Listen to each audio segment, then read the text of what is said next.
but soon he will learn manners. I will torture his body so that his soul learns to be humble. Okay, he know we just talking here, right? I mean, we just getting people interested in... Cage against the machine!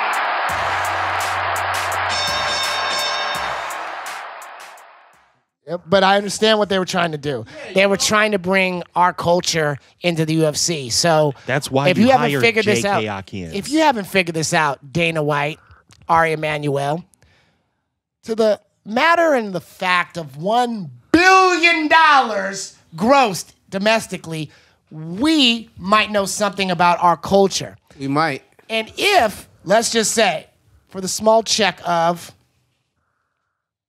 $10 million. Wow. You could sign to the UFC, Cage Against the Machine, to help you reach out to the culture. Now, why do I say the culture? I want to make an announcement. It's about to be April 2018. I don't do things for the culture. I do things for the infrastructure. I do things for the bank account. Yes. And that's why we had to come back. For those of you who are just tuning in, I am the SweetMBA. I am joined by the infamous Dr. J.K. Akins. And he had to take a hiatus for about a month to go work on some special technology, but we've brought back Mr. MikeyMoTheMc. And this is a very special episode because we've brought it back full circle, 360 degrees, and come back with one of the co-founders of our podcast, none other than Brane. Say some words to the people. What's up, yo?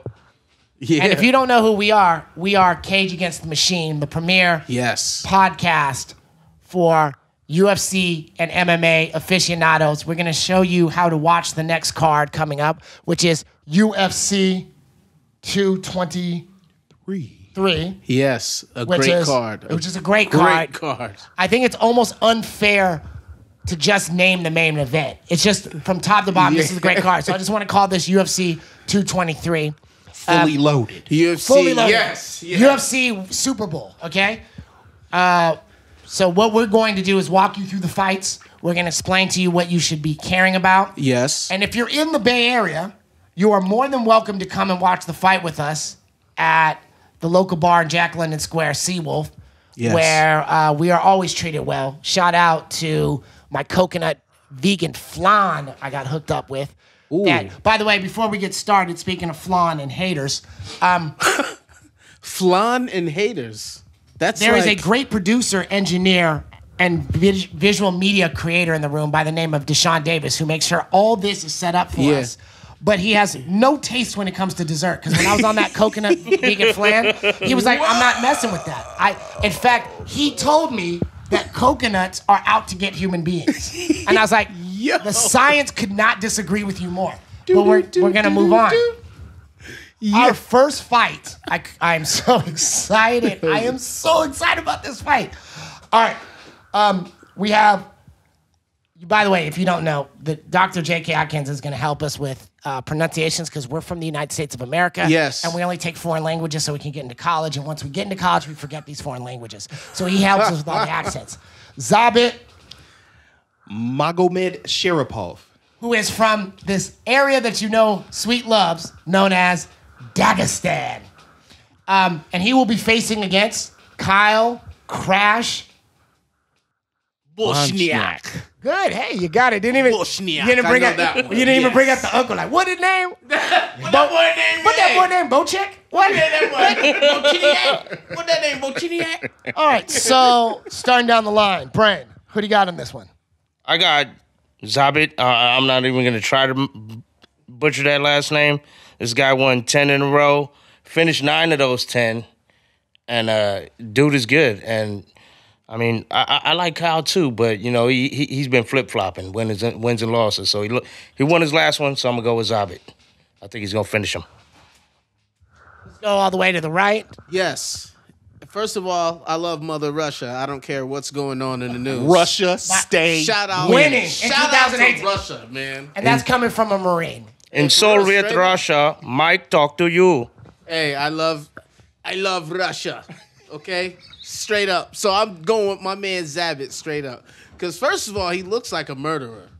He looks like a murderer. He is. And so, and plus, I haven't personally seen any of his fights, but I've heard how monstrous he is.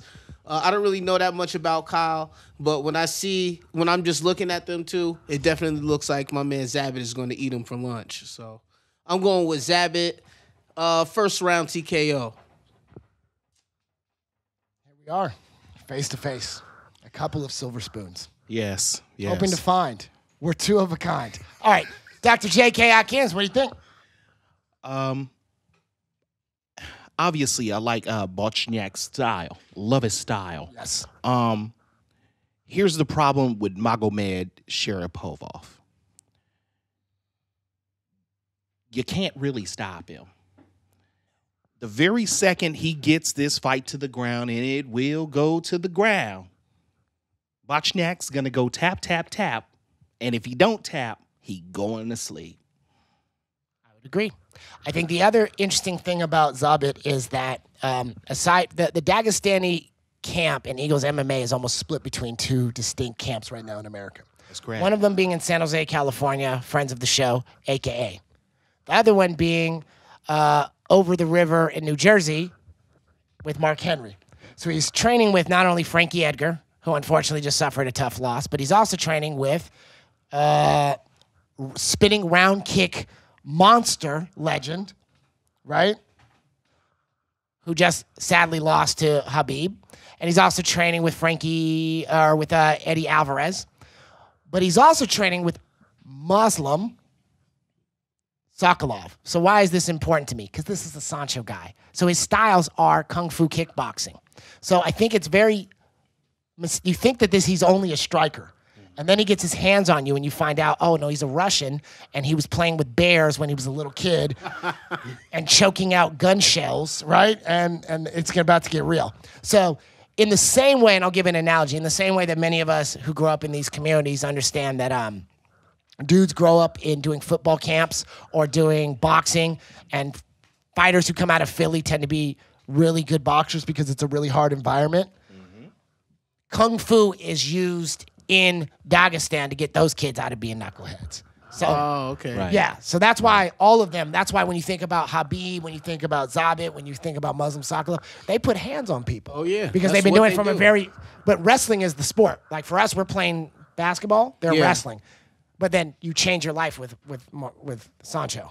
Does that make sense? Yeah, that's where the spirituality comes. And here's something that we all need to keep in mind, right? Yes. Bochniak, what makes this fight the most interesting is that he has to keep this fight standing. But the problem is Magomed Sharapova got hands. Right. And feet. So And feet. So I feel like Bochniak's gonna try to keep the fight standing, but he's gonna try to do it in close quarters, and that is where he falls into the trap. That's where he runs into the spinning roundhouse to the stomach that breaks him in half, and he ends up choked out. So I think we're all unanimous, and we think this is going to end up in a submission, second round. It's almost TKO to submission, correct? Yeah, I'm saying TKO first round. Honestly. Submission. Nice. The only thing we're disagreeing about is how badly Bochniak is going to die. Pretty much. All right. Zabit, he has 6 of each of subs and KOs, so well-rounded guy. He looks two straight. And how many times have we seen a guy drop a dude and then instead of finishing up with ground and pound, jump down and choke him out? Yeah. You know what I mean? Right. And we need to keep in mind that Magomed Sharapova has actually finished his last 2 fights with Performance of the Night awards. Wow. Both by submission, obviously. Speaking of finishing, let's talk about this next fight real quick. Somebody needed to finish something. Somebody needed to finish something at this website. Anyone want to guess what it was? Anyone want to guess what it was? Hold on real quick. Why they do Michael Rodriguez like that? Before I look up at this, can I ask you, He used this. do you understand the Old Spice commercial that is happening on the screen right Now now? look at me. Now look at your man. Now look at me. Now look at your man. I am so mad. This looks like what do you want to be when you grow up? I don't know. Could I be like the black villain on one of those WB shows? Yo, Devin Clark looks so R&B. And he looks Devin. Yeah, he He looks like his turn off the mic. like, I know. I could fight. And the worst part is his name is Brown Bear with all that taco meat on his chest. Man, see what happens when you make fun of light-skinned people? See what happens? I'm sorry. Yeah, speaking of which. He messed up. Sorry, Disney. Sorry, Disney. We're still working on it. Devin Clark versus Michael Rodriguez. Michael, I guess, could not get his picture in on time. Nope. So no, he gets this was actually the picture that was used for the Contender series. Well, he's a contender. He came off Dana White's Contender. And they just recycled. He was the one with that. He's okay. That's the answer. With his sepia tone hands, I do believe Michael Rodriguez will win by a second round knockout. Please prove me wrong. I'm with you. I mean, he looks. If I look at the two of them, Devin Clark just looks way too soft to even be in there. So you need to be careful with that. Hey, be very careful with that. Now, I'm not saying that Devin Clark is soft because I don't even know the dude, but I do know if you're looking at the two, I put my money on Michael Rodriguez. He looked like he got stab wounds in his chest. He looks, he looks combat tested. Devin Clark looks like women put lotion on him. He looks like a World Star fight video, like jail fight video. Yeah. Told you never talk about my set. Yeah, he looks. Yeah. Okay. Like right, so you're with me on Team Michael Rodriguez. Yeah, I'm Team Michael Rodriguez. You're Team Devin Clark. I am not Team Devin Clark. No, Who is going to win the fight? I am going to take Michael Rodriguez, actually. Oh, yes, but he's saying don't sleep on him. You can't, but don't let the smooth taste fool you, as the old saying goes. I never would. I'm going to tell you that straight up. I agree. I'm going to tell you that straight up. The one advantage that I always feel that Michael Rodriguez has in every single fight, and this is going to sound weird, but most of the time he comes in light for the 205-pound weight class, and what he does is he uses that quickness to his advantage. So even though his body may necessarily look soft, the dude is cat quick. And most of the time, the reason why he gets the knockouts that he gets is because his opponents don't see the hands coming. I'm mad that you called him a cat, and he does look like Ernest the Cat Miller. I'm so mad at you. Brane. I'm going to call my mama and whip somebody. Brane, Clark or Rodriguez? I'm going Rodriguez, man. Clark is Jackson Wink. You know, I don't really like those guys too much. Rodriguez is from Team Lauzon. We don't use that term around here. We just call it the Patriots. Yeah, the Patriots of MMA. I don't like the Patriots. Okay. Yeah. Figure it out.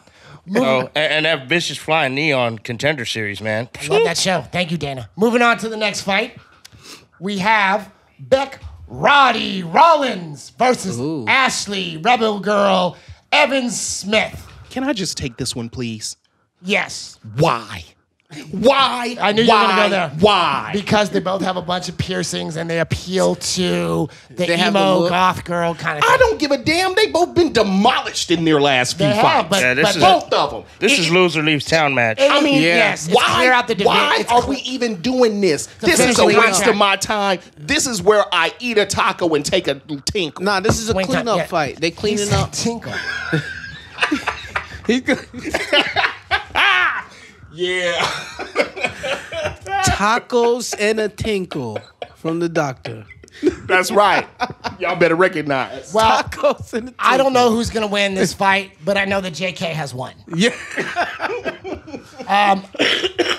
I am a follower of both Instagram and in my weird way, let's say I see a lot of thong booty pics from Rollins, and I see a lot of training and piercings from Evan Smith. I'm going to go with Evan Smith by tired, boring decision. I'm going to have to agree, unfortunately. Yeah, I'm going to go with Evan Smith by decision just because Beck Rollins looks like she got tattoos to be tough. She doesn't look like she's real tough to me. So, and 7-7, I am, as GSP would say, I am not impressed. Right. So I'm gonna go with I also have Ashley Evans Smith. You know, she's lost 2 in a row. Rollins lost 3 in a row. I usually do like the Australians, you know, but you know, when you let Paige Van Zandt get the Karate Kid head kick highlight reel on you, I'm sorry, I can't mess with you no more. Right, fair. That's fair. cold. That's Okay. cold. Yeah, that's cold. Moving on to our last of our early UFC Fight Pass prelims. This is gonna be a good fight. We have I we promise have you. we have a competition of why, once again, Alex Bruce Leroy Caceres versus Artem Weed Carrier Lobov. The GOAT. Okay. I love Lobov just because when he was on the Tough Show, they did. This is the first season that they started doing that the After Tough little show on Fox Sports, and somebody said that they outdrank him, and I quote, he said, "I am Russian living in Ireland. I will drink everyone under the table." So for that, I messes with him. Hey, we might need to get some coffee for the good doctor real quick. Snoozing. He is not, as GSP would say, he is not impressed as well with this. With what's going on. I should be interested in this fight. I'm not. I'm definitely gonna go tinkle during this time. Bruce Leroy has let me down so many times. Yes. Oh yeah, I think. I'm sorry, I didn't mean to. No, you're right. I mean, yes. I mean, he never ceases to amaze me at his ability to disappoint. And this is another reason why you don't need to show The Last Dragon, DeShawn. You don't need. Right here. There he is, Bruce Leroy. Another reason. You'll just be disappointed. Oh, no. Bottom line is Things have moved on. Bottom line is this. These are literally the two worst fighters in UFC history. No. Period. Bottom line. Brother. Point blank. And it's done. Wait. I don't even need to pick this fight. We'll just take a draw and move on. In the immortal words of a 20th century philosopher by the name of Sean Carter, men lie, women lie, numbers do not. Bruce Leroy, 13-11. That's horrible. 0-1 no contest. That's bad. As a fighter, you should want to not have a no contest on your record. Let's forget the other numbers, okay? Artem Lobov, 14 and 14. And that's not a club. That's not like a club in Vegas. Like, where are you going tonight? 14-14. No. Oh, but wait, it gets better. And one no contest. And it gets better because only 3 of those fights for Artem Lobov were even in the UFC. And he has a 1. 14-14-1. Now, which should be somebody's address. Where do you live? It's like something you tell the Uber driver. Drop me at 14-14-1. Yo, I'm going to just come at it at a different perspective. Since both of them have such horrible records and they're bums, definitely according to the doctor, the good doctor, I think that they're going to come into this fight with something to prove because they got to know there's more people who are looking at them like, okay, these guys. I'm going to give you an analogy. You're 100% right there. You're 100% so I think they're going to give us But it doesn't matter because it doesn't matter if you win or lose. They're both getting cut any damn way. Can I ask you something? Did you? And it doesn't matter if he gets cut. Okay. Did you buy Flavor Flav's album? No, I didn't buy Flavor Flav's album. Okay. Hey, Brane. Flavor Flav has albums? Brane, did you buy Freaky Taw's album? Who's that? Freaky Taw? Oh yeah. Freaky Taw doesn't have an album, dog. Hey, did you buy Spliff? Freaky Taw. Did you buy Spliff Star's album? Southside Jamaica, Queens. Got it. Why? Do you understand the connection I'm making here? Not have a clue. One of these people is going to still have a job as the weed carrier at the end. Right? Yeah, of course. Right? So it doesn't matter. He's just there because he's there. I say they both get cut. Somebody save my eyes, please. Somebody. This is a cleanup fight, just like the last. The only reason Artem is up there is because Sauron said, if you want me to fight in 2018, you keep him employed. Is there any reason why Clark and Rodriguez shouldn't be the main event fight card on the early prelims? There's no reason other than Sauron made a negotiation with the Russian hammer. And it's Russia, man. That's it. Russia. We are going to take a commercial break and pay some bills. We want to say thank you to our sponsors, Vegan Cheese. Yes. We appreciate you. And we will be back after a short break. Holla at your boy. Holler at your boy and girl. Holla. This is Tyson Griffin. Sean Bunch. Myron the Hitman Smith. Jordan the Juggernaut Powell. Maurício Alonso. Shout out to Cage Against the Machine, MMA Podcast, MMA Fantasy League for you. You Google them right now, because I'm about to Google them. And we are black, sort of. Very, actually. Cage Against the Machine. Yes, Thank you for tuning back in. We're moving into our prelims. Yes. All right, next fight coming up is Evan Dunham versus Olivier Aubin Mercier. Yes. Sad that Very I well. Hey, you know It's sad I can say the French, but I Very can't well. do the other languages. I've been Very well. colonized. I'm sorry. My whole script got turned off because I thought his name was Mercier. So I was gonna go with the four brothers. and Mercier. I thought his How first name Marky was. Mark beat up Doctor Strange's evil nemesis. I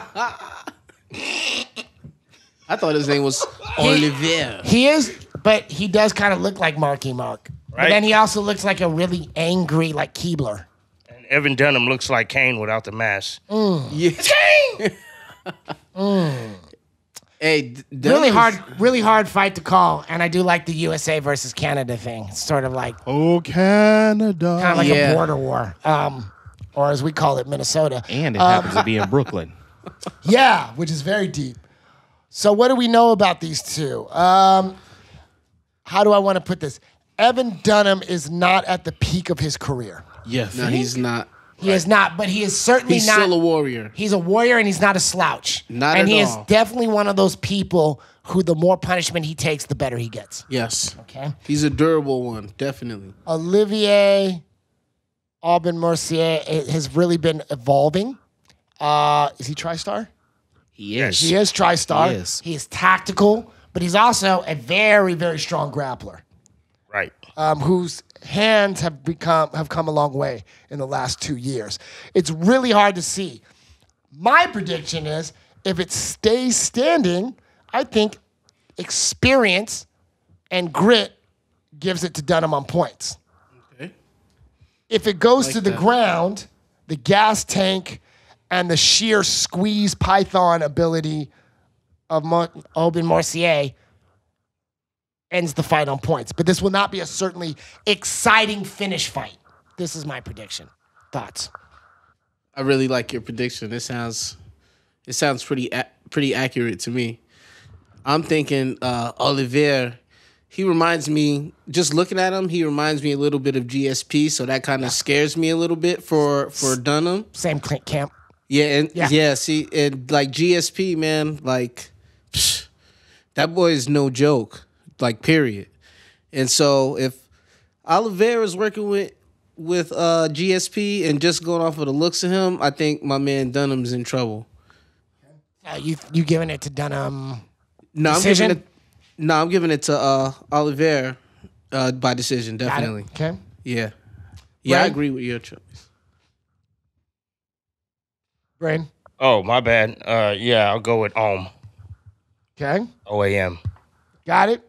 By decision? By... I'm probably not going to watch this fight. Yeah. We call that taco time. That's when it's time to go get a No, refill. tinkle time. Yeah. Tinkle and tacos. Tinko taco. So Well, this is a tinkle taco fight. Yeah. So I gotta find my tinkle taco which fight. sounds man. like, see now I that call sounds it- like a really pause-worthy like pop-up store in Oakland. Tinkle Taco. Tinkle Taco. taco Dr. tinkles. Akins. As the old adage goes, And don't just hate because he's French. Father Time is undefeated. Yes. Oh yeah. And right now, the clock is ticking Yes. on Evan Dunham. Yes. And yes, he is a warrior in all of those things, but sooner or later, and I can tell you this from experience, the body doesn't respond the way the mind thinks at some point. Correct. And it has gotten to that point for Evan Dunham. With his previous opponent, Tasumov, I would have taken Tasumov by knockout. Of course. Okay. With Olivier, I am going to take him by decision, but I think it's going to be a dominating fight. Yep. I think so too. Agreed. Speaking of Father Time, I was about to say, moving on. Before we go to our next fight, I want to say something. Mr. Lauzon was very kind to Brane and I in the Las Vegas airport leaving UFC 193. Okay. Spent a lot of time with us, hung out, very cool. Thanked us for being his fans. I thought that was really dope. yeah, awesome. Asked guy. us to watch his bag while he used the bathroom, which kind of I thought was, Yeah, that's. I mean, to be, He's I'm like, gonna I be dare you fair. to steal it. I dare you. Yeah, I have an open mind, and I wouldn't ask me to watch my bag. You know what I mean? So I just thought I've always been a fan of this guy, and I always liked the story of the guy who taught himself jiu-jitsu by watching YouTube videos. Hey man, trust is a tricky thing. but you're fighting somebody who looks like he got kicked out of Soundgarden for being too hard body. Yo, Chris Grits Grumacher. And Grumacher is a monster. Is he? He's Grutzmacher, he's Boring. He's but he absorbs damage well. He's a grinder. Yeah. Yes. And he's very persistent. And Yes. you know, my heart always is gonna go with Lauzon. I've been a big fan of the dude way this is before a we met no-brainer. him. If you were and then gonna- he was that great. Although I would say his brother is a bit of a bigot on Facebook. If you were it's a lot. That's disappointing. But Joe's a good dude, so If you were going pulling to for him, map, but if you were going I to got map grits. the type of fighter that consistently beats Joe Lauzon, what kind of style would you say that is? Oh God. well, the That's thing easy. is, That's easy. he gave I gotta hand Guida that to the doctor. I don't even know. gave Guida his first finish, Yeah. and like I think it was 8 years or something like that, and his first knockout since I want to say it was like 2008. Knocked out Yeah. Jens You know what I Pulver mean? too. So, well, Lauzon did, but that's what I'm saying. Lauzon got knocked out by Guida, and Guida ain't knocked nobody out since 2004. And USADA is now in place, so I wouldn't be like, well, maybe it was juice. I guess the point I was trying to make is that Lauzon has a weakness when it comes to grinders. Well, I mean, me personally, the person that I would stack up against a guy like Joe Lauzon would be a Muay Thai practitioner. Yeah. That would be the type of guy that I would go with because his strength really is grappling.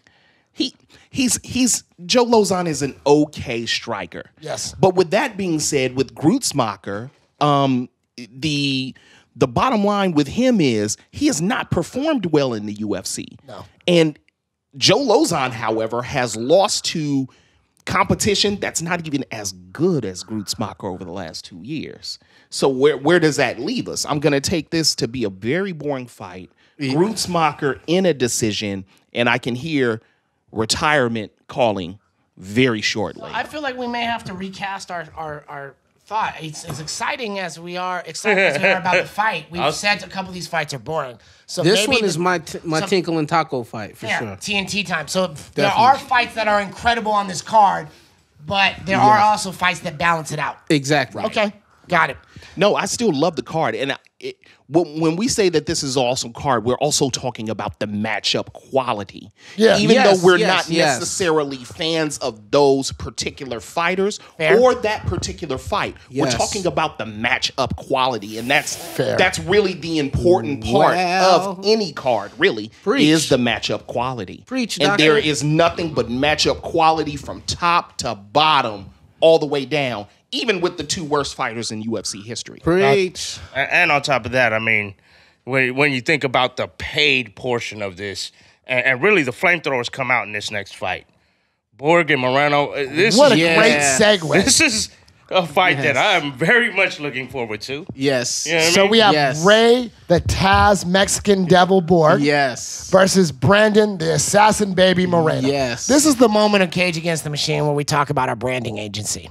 For a small nominal fee, you could pay Cage Against the Machine to find you a real serious nickname that's not ridiculous. Let me give you an example of a ridiculous nickname. Taz Mexican. Yeah. What? Okay? Tasmania, you may not know this, is a part of Australia. Why have you never met a Tasmanian? Because the Australians murdered them all. They're extinct. If you're a fighter, you don't want to be extinct. Moving on. The Assassin Baby. Yeah, no. Well, Was the baby assassin taken or something? Right. well, And you probably met Baby Assassin, which is cornball, right? Like it's Yes. just like you wear Ed Hardy, Yeah.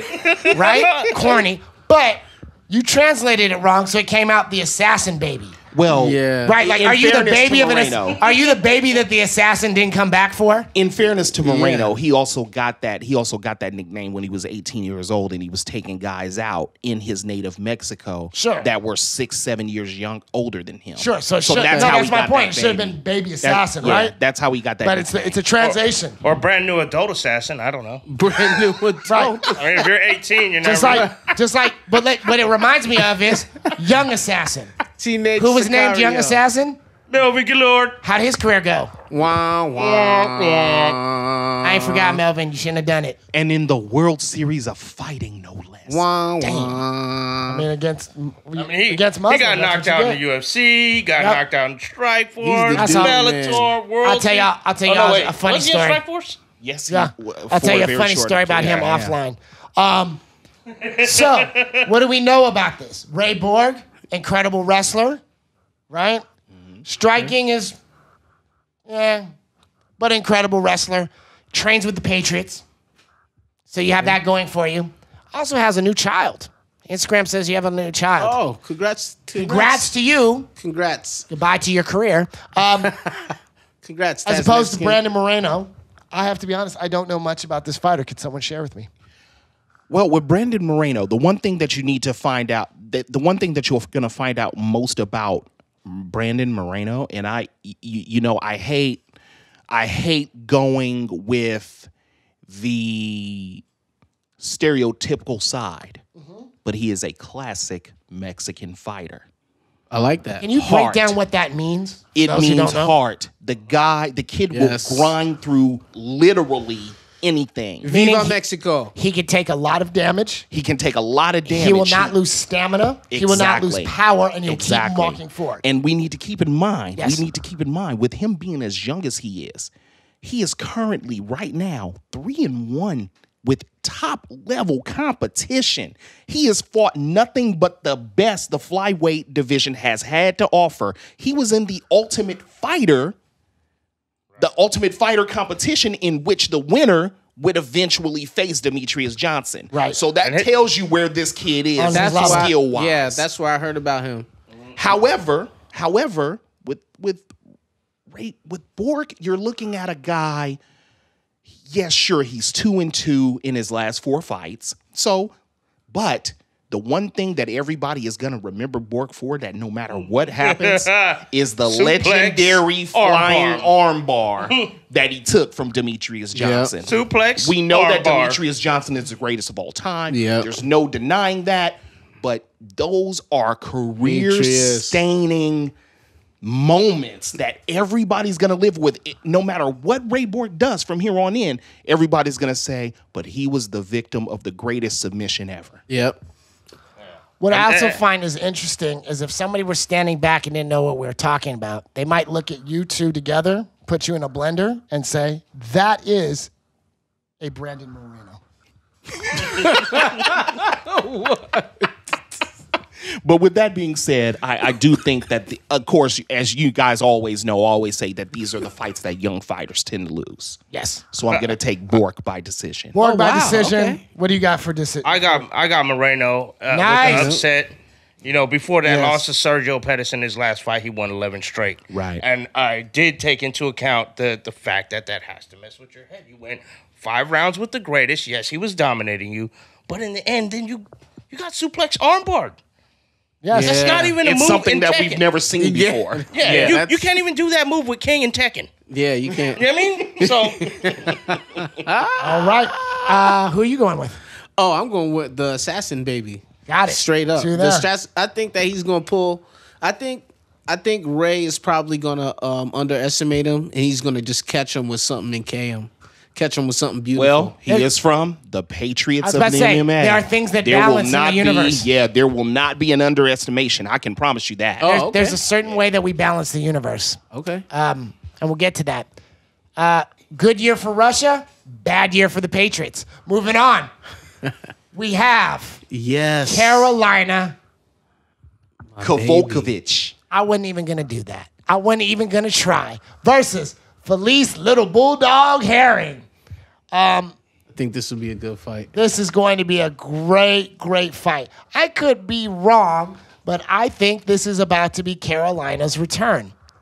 And I think this is going to be, the reason I say that is because I believe Carolina's Muay Thai and ability to strike has always been her strength. I think she got humiliated in her last fight and is seriously taking her jiu-jitsu and ground stuff differently. I think we saw in Felice Herring's last fight that she has some striking to work on, and she is not at the apex of her career. Mm-hmm. She is not going to learn new skills. That is, and so I believe it will not be it will be exciting that it goes back and forth, but Carolina will win by decision. And then say some crazy stuff on the mic afterwards. Yes, she will. Yes. Call out somebody she can't possibly say beat. Some crazy Polish shit. Yeah. She'd be like, Holly Holm, I will take you out with a bazooka. Mikey Mo, what you got, man? Oh, I'm going with my girl Carolina, man. Got it.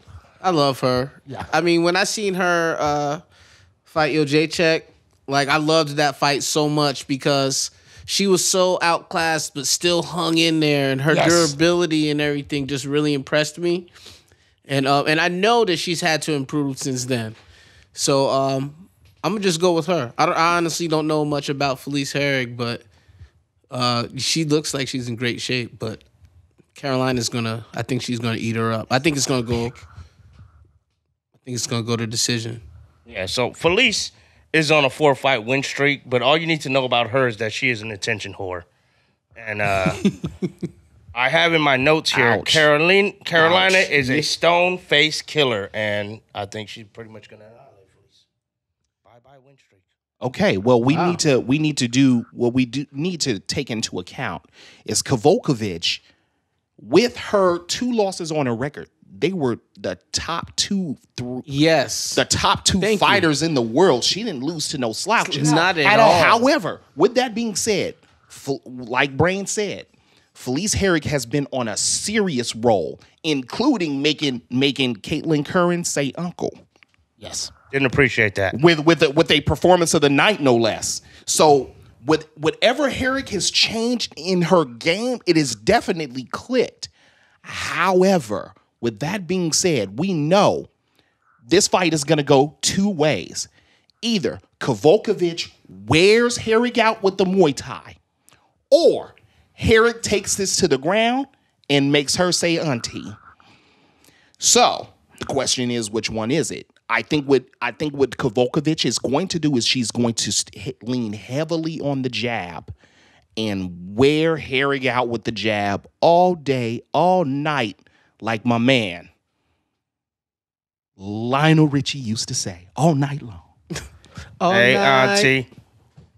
All night. Kavovkovic by decision. All night. Kavovkovic by decision. Yep. Well, there you have it. That is the prelims. We are going to take a commercial break so we can pay some bills. This next segment will be brought to you by the good people at the Wakanda Outreach Facility. We will be right back. Thank you to all 12,000 of you. We love all of y'all for tuning in. We will see you soon. Yeah. I never freeze. We made it this far because of you, and we need more. If you tuned into Cage Against the Machine podcast via iTunes, we need you to act. Follow us on iTunes, rate us, comment, share with your friends, and post this podcast to your social media. Thank you. And we are black as hell. And brown. You know it. We support Wakanda, but if you haven't noticed, I might be from Wakanda. All right, so our first fight of the main event. Al Raging Real Estate Iaquinta versus Paul the Irish Dragon Felder. Somebody's going to say something crazy. Okay, let me tell you how this works. Al Iaquinta will say something crazy to Dana White at the end of the fight, no matter if he wins or loses. Paul Felder will do crazy things to somebody in the ring, and then at the end of the fight say the nicest things ever. Right. That I can guarantee you. Don't you effing boo me. Who is going to win the fight is really hard. What do we know about this? Al Iaquinta comes out of the, not only is he a student of Renzo Gracie, but he spends a lot of time under Matt Serra with the Serra Longo. That's crazy. He looks like Matt Serra to me. I was going to say that. If you remember, he was on, Matt Serra was his coach on Ultimate Fighter. Oh, okay. Right? But he like literally looks like a young Matt Serra to me. Right. It's great. Like he's Matt Serra's son or something. Right. He's got that illegitimate look. And then Paul Felder, the Irish Dragon, comes out of the same camp as the Pettis brothers. Oh. Right. Okay. That is Rufus Sports right. in Milwaukee. Right. With their power their power style of take it to your face kind of kickboxing, which almost brought a sense of, how do I want to put this, Dutch kickboxing introduced into American kickboxing, if that makes sense. Oh, okay. Very aggressive, in your face type. If you look at, I'll show you some clips. If you look how Dookie Rufus and his brother used to fight, it's like, wow, you getting away with that? So, who is going to win this fight? Iaquinta counts on really powerful boxing. He's got a nasty hand. Paul Felder, on the other hand, has very tactical, brilliant, beautiful Muay Thai. 9 times out of 10, Muay Thai can class out boxing. So, in my estimation, my safe bet is to put in Paul Felder wins 3rd round KO. Okay. That's a fair assessment. I'm going with the raging Iaquinta. Okay. Yeah. I just feel like he's just going to pull off an upset because I feel like everyone's expecting Paul Felder to win. Or are you just rooting for him because you liked Jersey Shore and he looks like a cast member? That too. I'm sorry. I messed with Jersey Shore. I love Jersey Shore. Shout out to The Situation and all of them. But I just feel like and I'm Italian. I'm over here booing the Italians, and I'm Italian. So I'm going with. I feel like he's gonna pull off an upset, man. Well, for those of us with degrees, yeah, you already know where I'm going, right? Uh-huh. For those of us who are sober, with degrees. Brane, what about you, sir? I'm going with Felder, man. But Iaquinta, he's on a tear right now. He's won 8 out of his last 9. Although my personal belief was that Masvidal beating him in that split decision when he screamed out, "Don't you effing boo me!" But Felder, he's won his last 3 all by a KO. So I think he's gonna get it done. And props to him, man. He's been getting his color commentary on some of these Fox Sports cards. Yes, it's hilarious. This is gonna low key be one of the best fights of the whole night. Absolutely. Yeah. Here's one thing that Brane forgot to mention. With Iaquinta, 4 of his last 5 fights, he has also won by KO. Yes. In devastating fashion. Yeah. Trying to stay in that heavy hand. However, because we know that Felder is the more well-rounded striker, I expect Iaquinta to do what every single grappler does, take it to the ground. Yes. So you're gonna see the takedowns early. It's going to thwart the kicks of Felder, because then Felder is going to start fearing the takedown. Yes. And Iaquinta will overtake him later. I expect Iaquinta to take this fight by decision. The key is if Iaquinta has trained leg catches. If he has the ability to negate those. I don't think he's going to use the leg catch. I think he's legs? going to go single leg. That's how you think. See? That's why I don't fight this guy. Moving on to our next fight. Great segue. First, the question I have to ask is why. Yeah.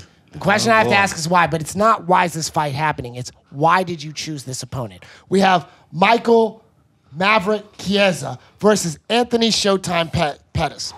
I'm a fan of both of these gentlemen. Me too. Exceptional fans.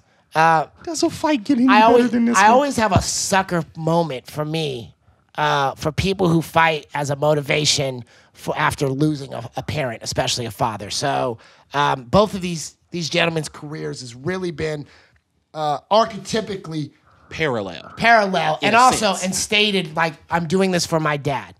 You have Michael Chiesa, who you guys remember was on The Ultimate Fighter, who left to be on Ultimate Fighter while his father was dying of cancer. His father died while he was on the show. He went to the funeral, came back, and slaughtered everybody. Yep. Including Iaquinta, who was in the finale. Right. And that was the only season that was actually filmed live. Right. That is correct. Which was a good idea. They didn't do anymore. Correct. Anthony Pettis, on the other hand, built up his career when he wins the lightweight belt. He runs out of the ring and basically leaves and runs to his father's grave, essentially from there without a shirt on because... Right. And it was a few miles away, right? Right. And we need to keep in mind that both Anthony Pettis and Sergio Pettis' parents were actually murdered in a home robbery. Right. Oh, man. So, the I other believe problem, Anthony though... Pettis was 14. And not to make light of that, speaking of robberies, every time a Pettis brother stands in front of a wrestler, they are robbed of their ability to fight. Why? Who is the manager? Does somebody have an agent's name that I can talk to the Pettis? The formula is simple. Why do you keep picking wrestlers? The formula they are is bad simple. for you. The formula is simple. Like pork. It's bad for you. Yeah. The formula is really simple. Yes. We're talking about Anthony Pettis, who went down to 145. Yes. Yeah. Now he's back up to 155 where he should be. Yes. Yep. So the formula is really simple. High risk, high reward. This fight, if Anthony Pettis wins this fight, he gets back to where he believes he should have been in the first place. Sure, but that's called entitlement. That's a problem. That's not entitlement. When you take this type of fight, that means you're trying to earn where you're getting to. But you need to get a win first. And I think this is going to be high risk. And again, his weakness and his brother's weakness has been exposed.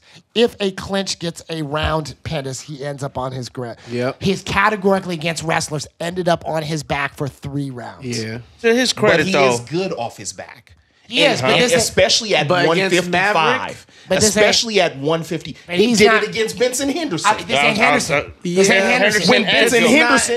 When Benson Henderson was at the top of his game and was clearly the best 155 pounder in the world. That was a long time ago. To me, pre-USADA. Ben Henderson, if you put Ben Henderson against Chiesa, then I still would say Chiesa right now. Oh, man, you smoking. Get out of here with that. And Chiesa gets better every fight. He does. He gets better every fight. And let's be real. I mean, I love Pettis, and here I go putting down my heritage again because I'm Puerto Rican. But he's Italian. I'm Puerto Rican, Italian, and Hawaiian. I ain't got no Hawaiians on the card. Are you and Puerto here I'm Italian? dissing my Puerto Ricans and Italians. So, you know, but who sent him packing from 145? Right. Maxie, baby. Yeah. But be real. He ain't been the same fighter ever since USADA came around. Thank you. And with that being said, though, however, we know that Pettis has some of the best and most well-rounded striking game and I think that's where the difference is. I am actually expecting Pettis to catch Chiesa with a surprise kick. Go night-night. Nice. Ooh. And I will count. And what round will that be? I'm taking it in the second. I'd agree it's going to be in the second, but that's when Chiesa is going to choke him out with a rear naked That's choke. exactly what I have right there. Rear naked choke. That very well could happen. That's exactly what I have. Second round submission. However, there have been very few people that could catch Pettis with a submission. I understand. Very few. I understand. I'm just And saying. we need to keep in mind that Pettis was also the guy that was able to beat Oliveira at his own game. I hear you. Who is clearly one of the top 3 best grapplers in all of mixed martial arts, pound for pound. But couldn't make the weight again. All right, moving on. We have Renato. That's Renato Moicano. Shout out to Renato Laraja because you're hilarious. And versus He get this, Joe Hogan. Calvin Smoking Qatar. that heifer. Calvin. Now that Brane is here, he understands when I say, why is Abraham fighting in the UFC? Shouldn't he be worried there's no about... Negans. I was about to say, shouldn't he be worried about Negan and reattaching his hair? I mean... Right. Mother. I'm talking about a name. Richard. Richard. King Richard. All right. I'll make this very simple. Calvin Qatar is a monster. Yes, He's a boogeyman. Yeah, and he is on a tear right now. He's going to wash. And I don't see that. Yeah, he's going to wash like a touchless car. Yeah. I see this first round finishing. This dude is scary, and he took no damage in his last fight across the world. Other thoughts? I don't know. I thought he came back after that first round. I thought Burgos was putting it on him. Yeah, but then then he got caught with a smooth one. Yeah. And I'll say this, growing up here in the San Francisco city, we used to say, you got catered when somebody got knocked out. Right, So. mollywopped. Right. But got served. Renato's he won those 11 straight, and his only loss was his last fight against Brian Ortega, is that who who you're we know picking? is going to face my boy Max Holloway next for the featherweight title. So it's a tough kid, but I don't know much about Sauron him. and him fight, but we'll talk about that later. Who are you picking? Cater. How about you? you know, I went back and forth on this a while because Renato Moicano loved his striking game. And then on top of that, as we know, he got caught by Brian Ortega. But then again, Brian Ortega's catching everybody. Renato Moicano is no slouch with the grappling himself. And I went back and forth with this for a while. I wanted to lean toward Moicano, but I think that the striking is going to be the difference. So I'm going to take Couture to win by a decision. Great. And I think he'll eke it out. Okay. Wow. So unanimously. And even if you disagreed with me, I don't care because you don't matter. And I marginalized you. Anyways, moving on. Hey, I can't put in my input on the fight? I thought you agreed with me. I thought it was why. I thought we were the wash committee. No? Yeah. I just wanted to say, though. Okay, sorry. Can I say this one? Can I say this one? My piece, can I just say my one? Can I just Domination, say my baby. Can I drop my piece, though? Yeah. You know what I mean? Can I finish?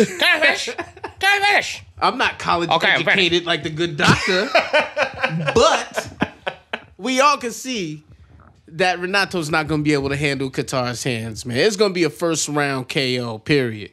First-round KO or TKO. It's going to be a short fight. Renato's going to get starched. That picture, though, he looks like he's looking at the cameraman like, so what do you think? do you think that I am good enough for this galon? I don't. No. Moving on. A lot of Brazilians don't have good chins either, man, unfortunately. They did when they had the juice. We come on to the Wheeze in the juice. Co-main event Wheeze in the juice. Now, Yes. We have one Thug Rose Namajunas. Yes. Namajunas. Thug. Taekwondo, Thugged Sancho, Brazilian Jiu-Jitsu aficionado under the tutelage of one Pat HD. Ninja Turtle Mulatto Berry. At the 303 Training Center. Shout out to Pat Barry. Where Shout you out to also Pat. know the HD. Muay Thai sisters are. Absolutely. The Shevchenkos. Although, no, they moved. Did they? They moved because same weight class. Remember? They wanted to be fair to her. Oh, man. Versus Hey, she said some of those is the best sparring she had, though. But they're being fair. If you're going to be in the same division, we shouldn't train together. Well, aren't the It's my favorite fighter Shevchenkos of moving all up time. to 125? They're moving up to 125. I would have to go back and re-listen to it, but she said on Rogan's thing where they were saying they moved just to be fair to Rose. Okay. So I'll have to go back and review. Awesome. I Hey, do that- not that- that recall. was- that was a dope Congress, interview. I do not recall. Versus Joanna Jędrzejczyk. Jędrzejczyk. No more Boogie Woman. Nope. No more little nicknames. Nope. No I'll nicknames. just throw it out there. If you thought this fight was going to go any different than the first one, it will. It's going to end that much quicker. Wow. Not much will have changed. Whoa. Not much will have changed. Whoa, really? Wait, can I go ahead and add on to that, Brett? I will just end with by saying this. Y'all sat on our social media. Y'all sat in our email boxes doubting the good doctor and I when we told you Joanna is going to get knocked out. Now, you can hide behind the verbal tap, but this time when she gets dotted, mollywopped, served, mountain climbed, and KTF'd, you will understand you are dealing with a different animal. That is the Thug Rose Namajunas. Take it away, doctor. Okay.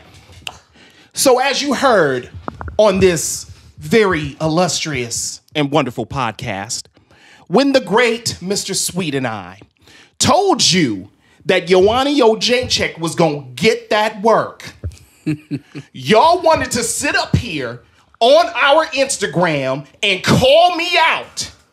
Call me out straight up like I didn't tell you that it was going to happen. Thug Rose Namajunas is the most talented female fighter in the world, hands down. And as Mr. Sweet said, this is gonna go exactly the same as the first time. Joanna Jędrzejczyk hasn't figured out that the head games don't work on Namajunas. They don't work. You might have been able to get away with it with Carla Esparza, maybe Claudia Guida, but Rose Namajunas is a different beast, man. Rose Namajunas is the head game. You're not going to beat that. But hold on. I wait, do not agree with these I was about to gentlemen. say, The cult of Joanna needs to talk. Yeah, go ahead. We'll wait.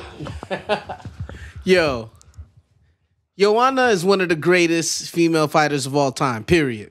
Yes. Brilliant fighter. If you think she's going to go into this fight the same way that she went into that first fight, nah, she's not going to go in and fight like that. She learned her lesson. Yo, it's like when Silva got knocked out for doing all that dumbness with Weidman. And then Silva's too old to learn his lesson. Do you really want to go there? Because do you really want to go there? Because you know what? Because that example really just proves my point. Joanna Jędrzejczyk is not capable of evolving. I'm telling you this now. I don't believe. And I'm telling you this as a mixed martial artist. She is one of the most brilliant fighters that I've seen. Yes. There's no question about that. She's like a female Demetrius Mighty Mouse to me. No, to me, she is not. Dynamic. She is as dynamic as him. Let me help you with now, the last fight when she fought Rose, she had a terrible weight cut. Oh, that's what you blaming it on, the weight cut? No, I'm not blaming it on just that. No. Oh, okay. That's part of it. That's part of it. But she went in there. She was talking too much junk. I'm glad that she lost the last fight. She needed to, because she was talking too much and just doing too much of the other stuff instead of just sticking to her skill set and just winning like she has been. But yet she's been doing the same thing with this one. Yeah. Yo, I'm going to let you, when the fight comes on. I'm going to ask you a question. And Joanna washes Thug Rose. Okay, you'll be right there with us. But let me ask you this. The question that Dr. Akins asked me a while ago. Okay. With the exception of Esparza. Okay. Who has Joanna finished?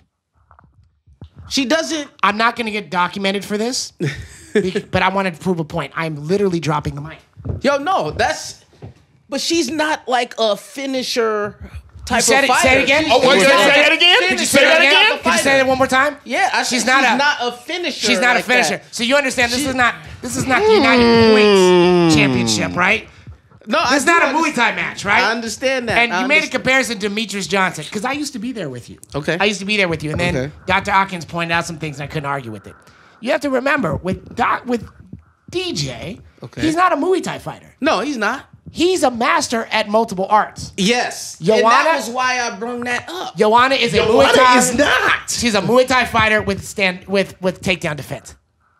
Not the same. Not the same. Absolutely, positively but, not. But you'll be there with us on Saturday, and if we're wrong, which you will be, we'll eat crow and tacos. It's fine. Yes. Yeah. Brane, this is the crow and taco fight.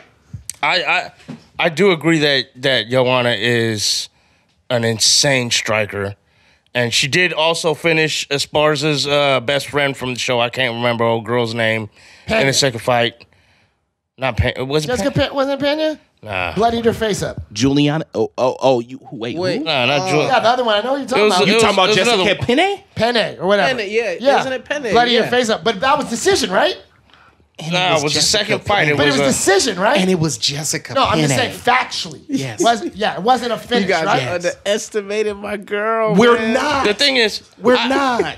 I did see her ego go Kanye-sized, and that hurt.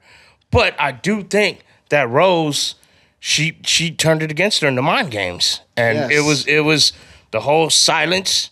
And she doesn't. Now that she figured that out, because she put it out there on Joe Rogan podcast, and she was like, "That was my game plan, to not say nothing to her, until the day we fought." Yep.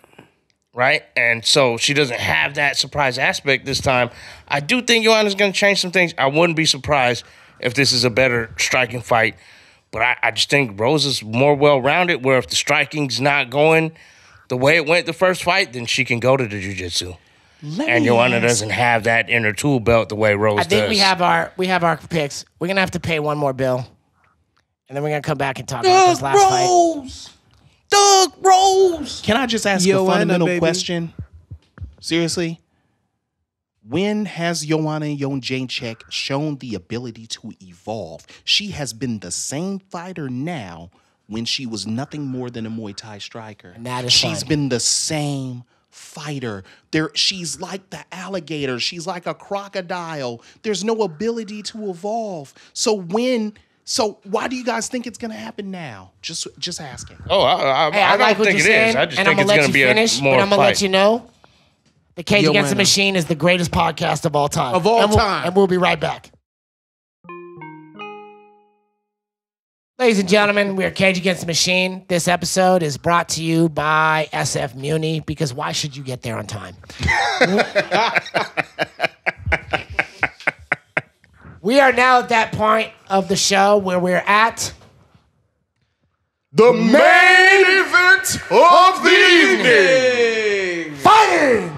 Out of the blue corner, introducing first the man that they are tagging the Eagle out of Dagestan, Russia. Mother Russia. He is the Eagle, Habib Nurmagomedov. And for all of our older African American listeners, That's Nurmagomedov. That's Khabib Nurmagomedov. I love dog too, but Khabib Nurmagomedov. I have kid. versus fighting. Out of the red corner, introducing the man coming out of Southern California by way of Mexico. He is the champion, El Cucuy, Tony Ferguson. Why is this fight important? Because Kobe Covington was scared of Fabricio when Tony Ferguson was ready to go with him. And Wow, he went there. we are now fighting for the top two lightweights in the world. Yes. This fight we predicted a year ago, and it should have happened, but we were delayed. Yep. That makes it really important. These guys are definitely high level. Their records speak for themselves, and they did not fight a single tomato can. None. They have comparable styles that cancel each other. But in terms of a story narrative, this fight couldn't more reflect where we are as a mentality in our country right now. Who is scarier to us right now? Who's scarier? Russia. A Mexican? Russia. A Mexican who comes in and takes our resources, or a Russian with sneaky tactics? Russia. Hey, Russia. You just can't call it Well, see, but this Russian isn't sneaky at all. at all. But if you know what's going on, neither is scary. Neither is sneaky. They're just very hard workers. Yes. So let's give a little bit of a background. Wait, Habib- Khabib is scary, period. He Neither of wrestles them is bears. they're great guys. But Habib Nurmagomedov, again, we mentioned Dagestani Russian, grew up wrestling, but in addition adds in the Sambo and adds in the wrestling under Daniel Cormier, trains in San Jose with AKA, also has the Sancho boxing base, right? Stylistically, he is compared to being like a bear. He has the ability to keep the pace up, grab his opponents, hold them in place, and not just ground and pound, but squeeze the life out of them. As you saw with his last fight with Edmund Barbosa, every time he held him on the ground, the guy was looking at the clock like life is leaving. Like, help me. Okay? Now you're taking on the other side of the equation, Tony Ferguson. Okay? What does Tony Ferguson bring to the table? A Wing Chun base, training a high-level black belt jiu-jitsu fighter out of 10th Planet Jiu-Jitsu. Look it up, bro. Look it up. If you're familiar with Eddie Bravo, by the way, listeners, I am not Eddie Bravo. I am not Eddie Bravo. I can't help the fact that I sound like him, but I am not Eddie Bravo. Stop emailing me about this. I am not a secret agent sent by Eddie Bravo. Look it up, bro. Look it I am up. sweet. We are two different people. Look into it. Tell Eddie to be in the same room and me at the same time. We'll take a picture. I'll prove I'm not Eddie Bravo. Anyways, Tony Ferguson also has a striking background with Cage Against the Machine's one of our favorite teams, Black House. So he brings a Muay Thai Kung Fu base as well. He also has this interesting thing about timing, where he has this ability to sort of punch and do these snaps and do these flips, and they throw each other off in that way. Now, I would say to both fighters, they should have had this fight before their last fight. Yes. What do I mean by that? Tony's ability, been happened. he leveled up fighting Kevin Lee. His ability to fight wrestlers leveled him up. Yeah. And his confidence is boosted. Habib's ability To fight strikers. fight strikers and kickboxers leveled up against Yes. Barbosa. So for us as martial artists and fans, we are getting the ultimate boss fight we have been begging for. Yes. And this thing has been scheduled, what, 4 or 5 times already? That is correct. And the other piece of this is, no matter, the person who wins becomes the undisputed, yes, lightweight champion of the world, stripping the belt away from Sauron. Voldemort. Why do we know the Dark Lord is not? Voldemort don't want no piece of either of these dudes. He don't want this. Either of these Not dudes. these problems. These are the dudes late at night where he's like, I'll just buy them away. Just yes, go away. exactly. Bomb. He hid from them. Hence going to boxing and making money with Mayweather and not defending the belt against either one of these guys. Voldemort turned into a second grader on a play yard and went and hide and seek on the damn play structure. Hey, for $100 million, I'll go to boxing too, by the way. I don't care. Right, no, you can call my mom all types of names. Yeah. You can No be doubt. I'll be like, this is a lot I'll to do. kill you. You want $100 million to fight Mayweather? Yes. Yep. I'm right back. Mom, I love you. I'll be right. Yep. Anyways. No doubt. I'm about to go get you this cheddar. He still had My time to prediction, come back though, however, and fight. I'm a huge fan of both of these fighters. Me too. I am struggling because I don't want to be perceived as taking sides. And I've tried to do the mathematical equation. It's simple math. But the way it comes out to me, if you notice, the hint is in the shirt I'm wearing right now. If you notice what this is the Phase 2 arc reactor made out of synthetic vibranium. It is my belief that one of two things is going to happen in the month of April. Either anyone named Tony is going to take a major win or a huge L. And my thought is, I believe Nurmagomedov will get his hands around Ferguson in the 3rd round and elbow him against the cage and slaughter him because Ferguson is counting on being able to do a reverse kind of triangle choke as a defense, and I don't know that he is ready for the level of ground and pound that happens when you train under Daniel Cormier. And let's be real, if you painted Khabib purple, he'd look like Thanos.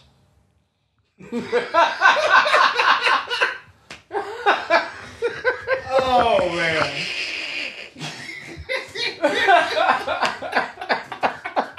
My bad. Khabib is like real life Zangief from Street Fighter. You know what I mean? This is yeah. So are you saying that Nurmagomedov is going to hit him with a spinning pile driver? That would be dope. If he just grabbed him and just bow. When he first, man. Brane remembers when he first fought in the UFC and he started hitting those Taz suplexes. Yeah. That was literally what I called him. That's why. Remember that? Remember, I was literally That's like, why I called him Zangief. I was like, Zangief is here. Yeah. Okay. Yeah, Complete Zangief with the is red here. shorts. Yeah, exactly. Yo, if he would just do the mohawk, it would be over. If he did the haircut, like I wish he Zangief, just it would grew be his hair out with like that helmet that he wears. Oh yeah, that would be hilarious. That warrior helmet. I forget what it's called. The blonde afro. So wig. I feel like I'm gonna go out on a limb. I don't feel like any of you guys actually think Tony can win. I do think Tony can win. I do. I think his striking is that dynamic. We did see Khabib caught, a hot one from Michael Johnson. Got a little stumbled. So I do think Tony. I don't think he's as powerful as Johnson, but I think his striking is more dynamic. Again, the cardio that he brings, it makes Cain Velasquez look lazy. You know what I mean? Cardio is gonna. You don't want to compare the cardio with Khabib though. Khabib's a dog himself. Yeah, and that's the thing. Tony does have great takedown defense, but Khabib is he's on another level. It's simple math, man. I'm not picking Ferguson, but I would not be surprised at all if he was able to utilize the jab and Can I give another keep segue? Khabib at bay and just pick him apart. Can I give another segue about what's gonna make this fight great, and also what is gonna make this fight, this whole card, an amazing matchup? There's another competition, friendly rivalry that's gonna happen that nobody's aware of. This will be the first time that Joe Rogan and Jimmy Smith are commentating at the same time. Oh, wow. With a useless piece of flesh named John Anakin between them. But right. Which the replacement you're looking for is right here, by the way. For a meager $12 million. Meager. We can bring that generation and that culture to you.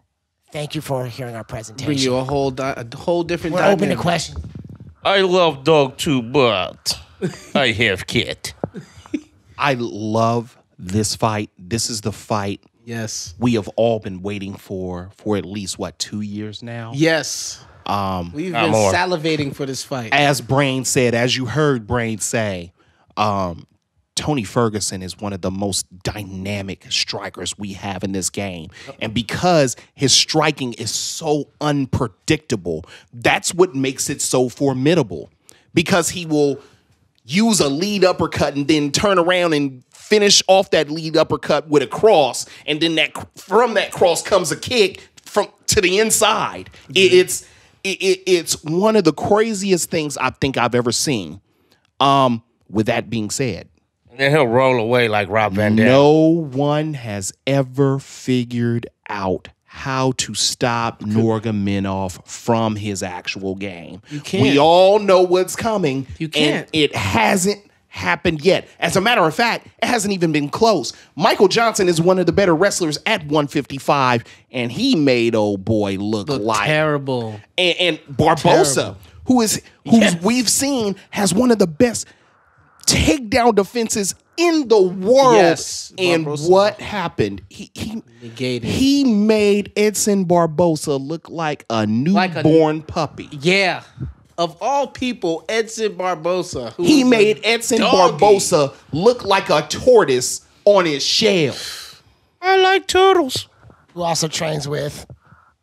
So he's got two other Dagestanis with the exact same style to train with. Exactly. He had the entire blueprint of how to win that fight. And he still couldn't stop it. And I expect Nurmagomedov to get inside early. I think we're going to see it early. I really do. I think this is going to be a catastrophic finish. Yeah. I think Tony Ferguson is going to end up beaten, bloodied, battered. Again, no spoilers. I think this is a bad year for anyone named Tony. I don't think Tony's strong enough for Khabib, man. I think that's what it all boils down to. I mean, I liked what the Brane was saying. I like that dynamic striking and everything. He really is going to have to pick Khabib apart to even stand a chance. And I just don't even see that happening. Khabib he's brilliant, man. He's the future to me. Like, I feel like Khabib is going to get this belt and set a record with defenses. However, I will like to give the other side on this. Tony Ferguson, one of the things that I think that he could utilize in order to take victory away is by simply using a step-back jab. I think the step-back jab could probably be the most effective weapon. Yep. I would also use the rear and lead uppercut when Khabib decides to go for a takedown. Exactly. The problem is the problem that Nurmagomedov poses is that he disguises those takedowns so well. They're coming, but he disguises it so well. So over the course of a fight, I can understand how it would be problematic because I've had to deal with wrestlers like that myself. Yeah. And sometimes what ends up happening, especially for a guy like myself, and Tony Ferguson and I have some very serious differences with our striking. And one of the things that I would do if I were Tony Ferguson, I would actually try to go for it all. And when Nurmagomedov comes in for a takedown, I would try a double knee counter. Okay. That's what I would do personally. Could be dangerous if it doesn't land. It could be catastrophic if it lands. Yep. The problem is that it's high risk, high reward. And if you miss that double knee and you end up inside control with Nurmagomedov on top of you, it's a wrap. Tony's going to have to take high risks. Yeah, and he's going to have to take his best risks. tool in his tool belt in this fight is his confidence. So I think he is willing to take those risks. I think you're onto something because it is his lack of orthodoxy and creativity. Yes. From the 10th planet style. That's his that chance. goes really well because there's no guarantee if he misses it that turns into a takedown. Exactly. He might just be higher in the air and he could flip out of that. He could do so many other things. He's so dynamic. Yeah. So Tony ending up on his back is not something he's afraid of. Everybody else is afraid of being on their back. No. That's not some place that Tony's afraid. This is a guy who wins fights with knockouts from his back. But what do I always say, Brett? When you go to their place, you punch them in the face. Yes. And regardless of whether or not a jiu-jitsu practitioner is good on their back, yes, punches in the face, elbows, everything. It changes everything. Right. It doesn't matter who you are. Yep. We've seen it happen to Frank Mir. Yeah. When Frank Mir caught them canned hams from the roided up Brock Lesnar. Yeah. And his head was snapping back like a balloon on a string. And that was one that of may not be the best brilliant touch point because we know that Mir was coming back from an accident and wasn't training. And that's fair. And that's fair. I'm just saying that when you have a guy like that is on top of you who can rain down those punches and elbows, it changes the mental capacity and the mental dynamic of a jiu-jitsu practitioner. It makes some panic kick in, definitely. But I guess my point is that he doesn't really fight with the same kind of practitioner way. He does not. So he is very comfortable. He could throw a bunch of stuff. He did a lot of damage to Kevin Lee while he was on his back. He did. Kevin Lee lost that exchange. You are 100% correct. He throws as much volume on his back as he does on his feet. Yep. The problem with doing that is with a guy like Nurmagomedov. Yes. If you catch one of those elbows from the left side. Yes. In Soviet Russia, ground pound you. Basically. We pound. We grab and we pound. Sometimes sky is not always blue. At night it's black. Well, this was exciting. I'm glad we brought the Avengers back together. Yes, this is great. Yes. Although, again, we're looking at a Russian Black Panther. I am the Black Panther. I'll agree that you're black. By the way, Wakanda is a neighbor of Mozambique. Hey, Brett. It is. What kind of cheese you making? Vegan cheese? And that would only come with somebody that is his skin color. Right. Well, it's been fun. I hope you enjoyed. We enjoyed. I am SweetMBA. I am joined by MikeyMoTheMc. We also have the Doctor, J.K. Akins. And so glad to see you back. I hope you join us again next month, Mr. Brane. Everything you hear, see, experience from this great media setup is done to you by Dream Ear, Dream Eye, Dream Game Media. Look them up. Like them, enjoy. Thank you to DeShawn Davis. We are Cage Against the Machine. We'll see you again next month. And as always, chill. You an MMA fan? Dude, what? You mean like UFC? Yes. Yeah, nah, too brutal for me.